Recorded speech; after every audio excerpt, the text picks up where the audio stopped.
मैया के आंचल को पकड़ करके कन्हैया ने मैया के पीछे खड़े हो जाते हैं और खड़े होकर के गोपियां, मैया ने कहा अब बताओ तुम क्या कहना चाहती हो। गोपियां कहती हैं मैया कन्हैया की कोई एक शिकायत नहीं है, कन्हैया की तो बहुत सारी शिकायतें हैं। और गोपी, एक गोपी जो है आज मैया से शिकायत कर रही है और सारी की सारी गोपियां कन्हैया की तरफ दृष्टि डाल करके देख रही हैं। और एक गोपी कहती है मैया वत्सान मुंचत कुचित समय क्रोध संजात हासा। अरे आपका ये जो कन्हैया है ना, ये कन्हैया आपका जाता है जाकर के रात्रि में न जाने कितनी समय जाता है और जाकर के हमारे उन गाय के बछड़ों को खोल देता है। और गाय के बछड़े जब दूध सारा का सारा पी जाते हैं, हमारे घर के नन्हे नन्हे से जो गोपाल है ना, हमारे घर में जो नन्हे नन्हे से बालक है ना, वो सारा दिन भूखे पड़े रहते हैं। गोपी ने शिकायत किया, मैया ने कन्हैया से कहा क्यों कन्हैया तू ऐसा क्यों करता है। कन्हैया तो जान रहे कि मैं ही जाकर के छोड़ देता हूँ, लेकिन मैया की कन्हैया की तरफ से मैया ने ही आज मोर्चा संभाल लिया और कहा गोपियों तुमको पता है ना, तुम लोग गाय को दूहती हो और गाय को दूध करके अभी तो कह रही हो कि आज तुम्हारे बच्चे भूखे रह जाते, लेकिन तुम मथुरा ले जाकर के कंस की नगरी में ले जाकर के तुम इस दूध को बेच देते हो। मेरे कन्हैया को ये अच्छा नहीं लगता। मेरा कन्हैया तो ये चाहता है कि जितना हो सके उतना दूध तुम दुहो और दुह करके अपने बच्चों को पिलाओ और खुद पियो, और जो शेष बचे उसको बछड़ों के लिए छोड़ दो। तुम्हारे बछड़ों को जब मेरा कन्हैया देखता है ना, तो वो दुबले पतले से दिखाई देते हैं और मेरे गोपाल को, मेरे कन्हैया को अच्छा नहीं लगता। दूसरी गोपी से कहा गोपी तुम बताओ क्या बात है। दूसरी गोपी कहती है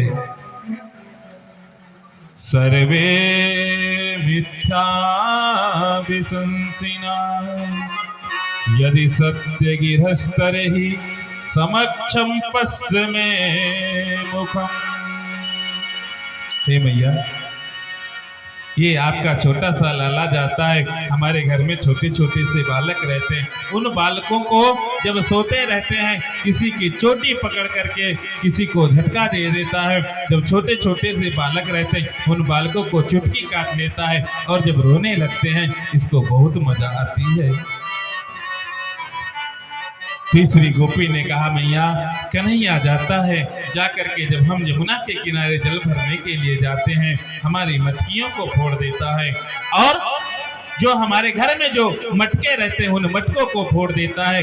मैया ने कहा देखो हमारा कन्हैया सबके लिए सोचता है, हमारा कन्हैया सबके लिए सोचता है, क्योंकि हमारा कन्हैया ये जानता है कि जब तक मटके फूटेंगे नहीं तब तक जो बेचारे कुम्हार होते हैं घड़े बना बना करके उनके घर में स्टॉक लग जाता है। आखिर वो बिकेगा कैसे, जब तक मेरा कन्हैया फोड़ेगा नहीं तब तक वो बिकेंगे कैसे। इसीलिए मेरा कन्हैया फोड़ देता है उन मटकों को। गोपियां नाना प्रकार से शिकायत करती हैं और शिकायत करने के बाद में गोपियां अंत में मैया यशोदा से एक बात कह करके आती, मैया देख हो ना हो हम तेरे पास में शिकायत लेकर के 1000 बार क्यों ना आए, लेकिन तू एक काम करना, अपने इस कन्हैया को कभी भी हम लोगों के घर आने से मना नहीं करना। मैया यशोदा ने कहा देख गोपी तुम ही लोग बार बार मेरे घर आती हो शिकायत लेकर के और तुम ही लोग कह रही हो कि कन्हैया को तुम्हारे घर जाने से रोको ना। कहा कि शेष महेश गणेश दिनेश सुरेश हूँ जाई निरंतर ध्यावे ताहि अखंड अनंत अनादि अध्यक्ष अवेद सुवेद बतावे। नारद से सुख व्यास रहे पतिहारी को पुनि पार न पावे। ताहि अहिर की छोछरिया छछिया भरी छाछ बिना न जावे। वो गांव की अनपढ़ गोपियां आज ब्रह्मांड नायक करुणानिधान श्री बालकृष्ण प्रभु गोविंद को किस प्रकार से उस छोटे से छाछ के उस लौंदे के लिए किस प्रकार से उनको नाच नचाती है। इस दृश्य को देख करके देवता भी आकाश मंडल पर पुष्पों की वर्षा करते हैं और पुष्पों की वर्षा करने के बाद में देवता भी परमात्मा की उस आनंद में सहभागिता प्रदान करते हैं। इस प्रकार से मेरे कन्हैया अपनी नटखट वाली लीलाओं के माध्यम से बड़े सुंदर सुंदर उन गोपियों के मन को प्रसन्न करने का प्रयास कर रहे हैं। इधर मैया एक दिन बलराम जी ने कन्हैया से कहने लगे, कन्हैया ने कहा देख आज तुझको कहीं नहीं जाना। बलराम जी कहते हैं देखो कन्हैया आज तुम घर में रहो, आप घर में रहो और मैं जो है गायों को चराने के लिए जाऊंगा। मेरे कन्हैया ने कहा नहीं। उतने में जब माने नहीं बलराम जी को क्रोध आता है और जब बलराम जी को क्रोध आता है बलराम जी ने जोर से आवाज लगाई मैया। मैया ने कहा क्या बात है बलराम जी बताओ ना। बलदाऊ क्या बात है। अरे मैया तेरे इस कन्हैया ने देखो कैसे मिट्टी खा रखी है। जैसे ही इतनी आवाज लगाई और आवाज लगाते ही आज मैया आती है। मैया आती है जैसे ही आज कन्हैया को अपनी गोदी पर बैठाती है। गोदी में बैठा करके जैसे ही कन्हैया ने बलराम जी की तरफ दृष्टि किया बलराम जी ने कहा देख कन्हैया मैंने तो झूठ बोला ही है लेकिन इसे तू सत्य कर। और उसी समय मैया ने आज जैसे ही कन्हैया के मुखमंडल को देखा, आज कन्हैया का मुखमंडल देखते ही कहा मुंह फैला। जैसे ही कन्हैया ने मुख फैलाया आज संपूर्ण ब्रह्मांड आज कन्हैया के मुख में मैया को दिखाई दे रहा है।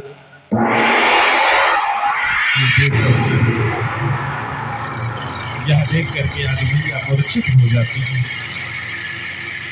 अंत में कन्हैया को मैया ने ऊखल में बांध दिया और जैसे ही आज ऊखल में बांधा मैया ने कन्हैया को, कन्हैया धीरे धीरे आगे बढ़ने लगते हैं। जो इनके आंगन में यमलार्जुन नाम के जो दो वृक्ष थे उनके बीच में जाते हैं, जोर से झटका लगाते हैं और जैसे ही झटका लगाते हैं यमलार्जुन के दोनों वृक्ष टूट करके गिर जाते हैं और उसमें से दो पुरुष निकलते हैं।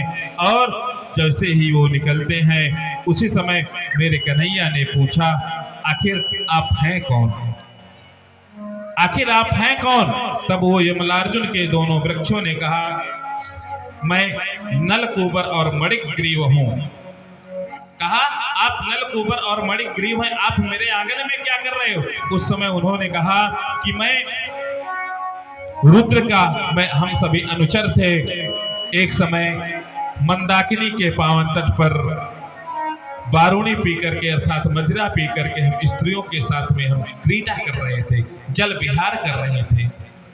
उस समय नारद जी वहां पर पहुंच जाते हैं और जब नारद जी वहां पर पहुंचते हैं नारद जी ने देखा, नारद जी को अच्छा नहीं लगा। नारद जी ने श्राप दे दिया जाओ तुम वृक्षों के जैसे कार्य कर रहे हो, हम जैसे ऋषि को देख करके हम जैसे संत को देख करके भी तुम्हें लज्जा नहीं आई। तुम तो वृक्ष जैसा कार्य कर रहे हो, जाओ तुम वृक्ष हो जाओ। नलकूबर और मणिग्रीव दोनों नारद जी के श्री चरणों में गिर जाते हैं और नारद जी के श्री चरणों में जैसे ही गिरते हैं नारद जी प्रसन्न होते हैं और कहते हैं जाओ जब कृष्ण अवतार होगा उनके माध्यम से तुम्हारा उद्धार होगा। नलकूबर और मणिग्रीव भगवान कृष्ण को प्रणाम करते हैं और भगवान कृष्ण को प्रणाम करके चल देते हैं आगे। इधर फल बेचने वाली आती है और फल बेचने वाली आकर के भगवान कृष्ण को सुंदर फल देने का प्रयास करती है। च्युत धान्य करत द्वयम् मेरे कन्हैया मैया के पास जाते हैं। मैया के पास जा करके कहते हैं, मैया मुझे कुछ धन दे दे, फल बेचने वाली आई है, उससे मुझे फल लेना है। मैया ने कहा जा, धान रखा हुआ है, धान ले ले। और मेरे कन्हैया जाते हैं, दोनों हाथों में धान ले लेते हैं। लेकिन नन्हे से कन्हैया, अब कन्हैया के हाथ में कितना धान आएगा, दो दाने इसमें, 2-4 दाने इसमें। फल बेचने वाले के पास में जाते हैं और फल बेचने वाले के पास में जाकर के कहते हैं, मुझे फल दे दे। फल बेचने वाली कहती, ले, जितना फल चाहिए सारा फल ले जा। और अपने कहा कि लो, मुझसे भी कुछ ले लो। जो 2-4 दाने धान के थे उसकी टोकरी में डाल दिया और फल सारा का सारा कन्हैया को दे दिया। और जैसे ही टोकरी उठाने लगे, टोकरी उठाते ही टोकरी उसके हाथ से उठ ही नहीं रही है, इतना वजन था। टोकरी को खोल करके देखा, उसमें हीरे जवाहरात पन्ना इत्यादि जो है भरा हुआ। तो उसी समय उसने उन समस्त हीरे पन्नों को जो है गरीबों के बीच में डाल दिया और गरीबों के बीच में डाल करके अब परमात्मा के नाम का कीर्तन करते हुए फल बेचने वाली चली जाती है।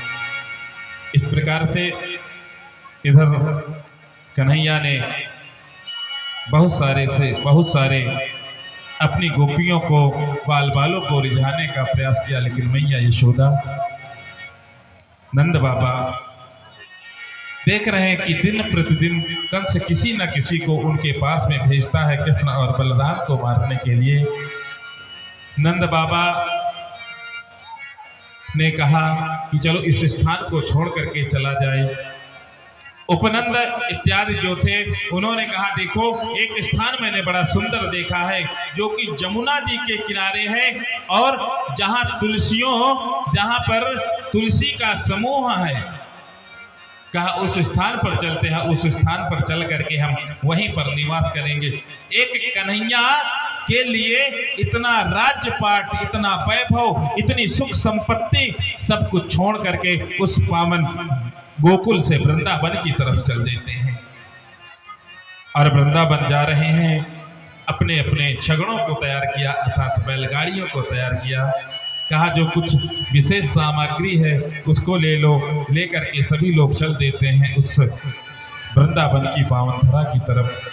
कि प्रेम की पिपास देख निजी प्रेमियों को, प्रेम की समुद्र सीमा तोड़ के बहाई है। भावुक रसीले जन निराश न होंगे अब, कामना की पूर्ति हेतु कल्पतरु लगाया है। चिंतामणि जटित चारु चादर बिछाई तह, भात प्रतिभात कुंज कुंज से सजाया है। भारत का भूषण तिलक तीनों लोकों का, भक्तों के पास हेतु वृंदावन बसाया है। और उस पावन वृंदावन की तरफ चल देते हैं। रात्रि का समय हुआ। रात्रि के समय सभी लोगों ने अपने छगड़ों को लगा दिया चारों तरफ से और बीच में सुंदर भगवान कृष्ण की सुंदर सी आकृति, भगवान कृष्ण वहां पर निवास कर रहे हैं। समस्त गोपियों के, समस्त बाल बालों के साथ में, गोपियों के साथ में वहां पर सभी लोग निवास कर रहे हैं। और निवास करते करते वहां पर वत्सासुर आता है।